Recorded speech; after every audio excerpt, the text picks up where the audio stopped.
নবীজি নিজে বলছে না, আপনারা কতবার শুনছেন নবীজি বলছে বিয়ে আমি রসুলের সুন্নাত, বলছি কি না বলেন, আবার বলেন বলছি কি না?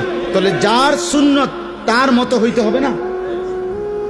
তো রসুল্লাহ সাল্লাল্লাহু আলাইহি সাল্লামের সুন্নাত বিয়ে, তো বিয়ে নবীজি সাল্লাল্লাহু আলাইহি সাল্লাম বিয়ের মধ্যে গায়ে হলুদ, ডেক সেট, এই লম্বা গেট আর গাড়ির মধ্যে ফুল, এই সব।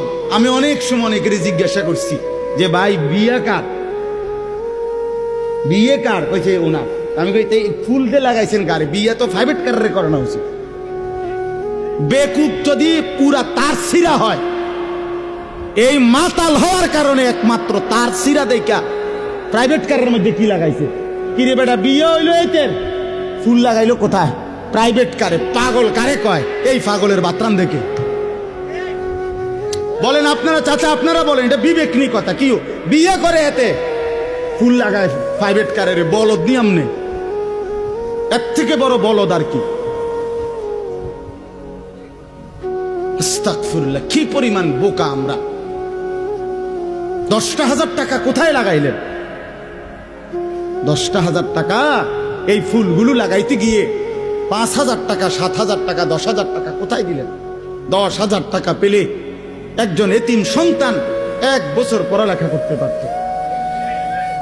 10,000 টাকা পেলে একজন বিধবা নারী হয়তো তার 2 মাসের চাল ডাল কিনতে পারত। আর আপনি বিয়ের গাড়িটা সাজায় নিয়ে গেলেন,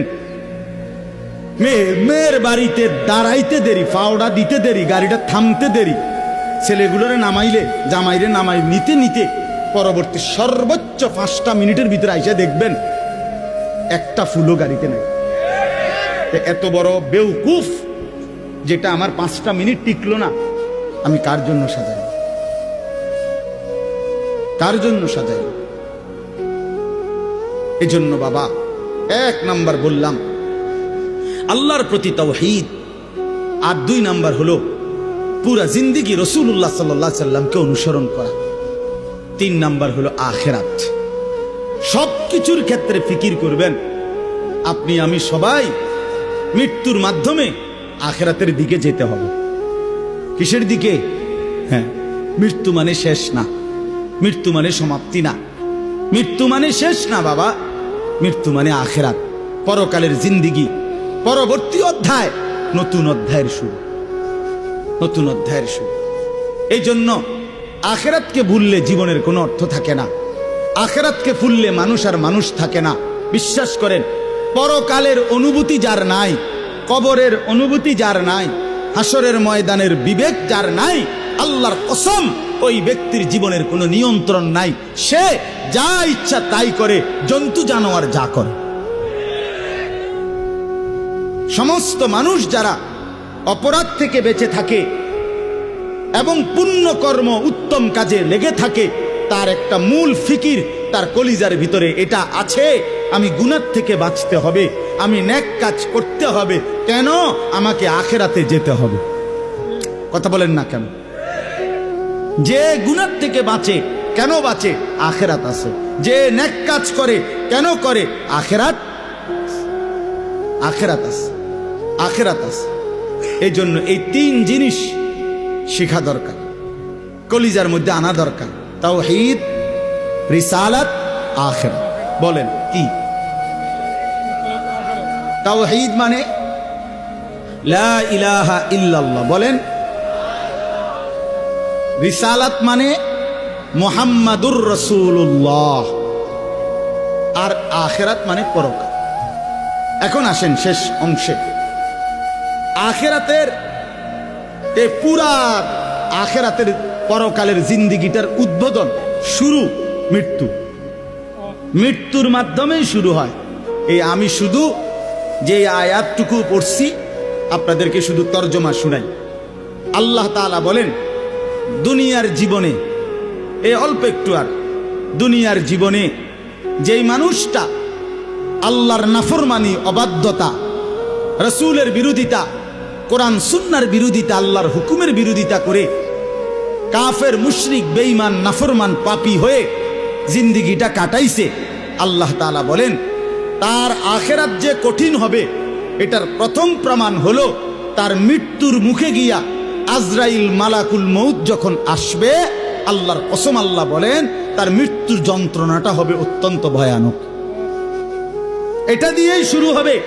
সে মালাকুল মউত আজরাইলকে দেখেই আর তার রুহু কবচ দেখেই সে বুঝে ফেলবে তার পরবর্তী স্টেজ বড় বিপজ্জনক, তার সামনের জিন্দেগি বড় বিপজ্জনক।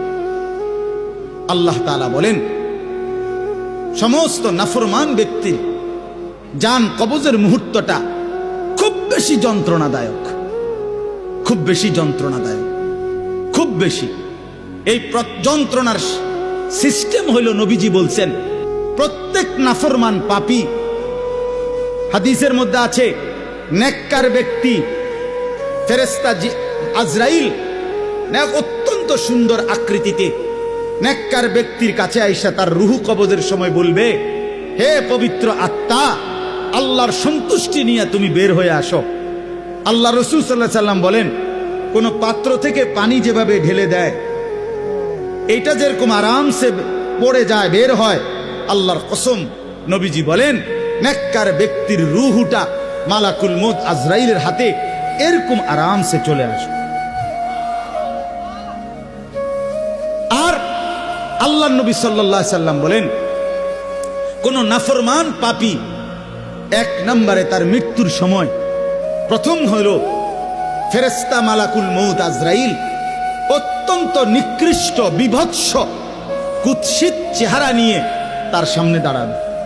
আমার কাছে আরবি কিতাব আছে, ইমাম কুরতুবির কিতাব আত-তাযকিরা, এই কিতাবের মধ্যে আছে ইব্রাহিম আলাইহিস সালাম একবার আজরাইলকে বলছিল, আজরাইল কোন নাফরমান পাপী ব্যক্তির যে সময় জান কবজ করো তখন তুমি যেই চেহারা নিয়ে তার সামনে দাঁড়াও ওইটা আমার একটু দেখাও।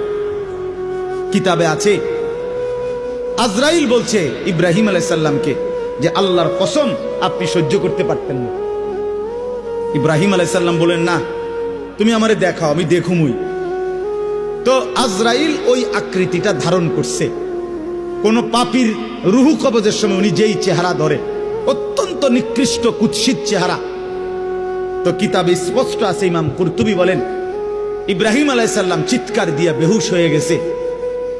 লম্বা সময় পরে হুঁশ আসার পরে উনি চোখের পানি ফেলে আল্লাহকে বলছে, আল্লাহ তোমার কোন নাফরমান বান্দা পরবর্তীতে কবরের আযাব, হাসরের আযাব, জাহান্নামের আযাব আর কিছুই লাগবে না, শুধু কেবল আজরাইলের এই বিভৎস চেহারার যদি একবার দেখে তার ৬০ বছরের নাফরমানির শাস্তির জন্য এটাই যথেষ্ট,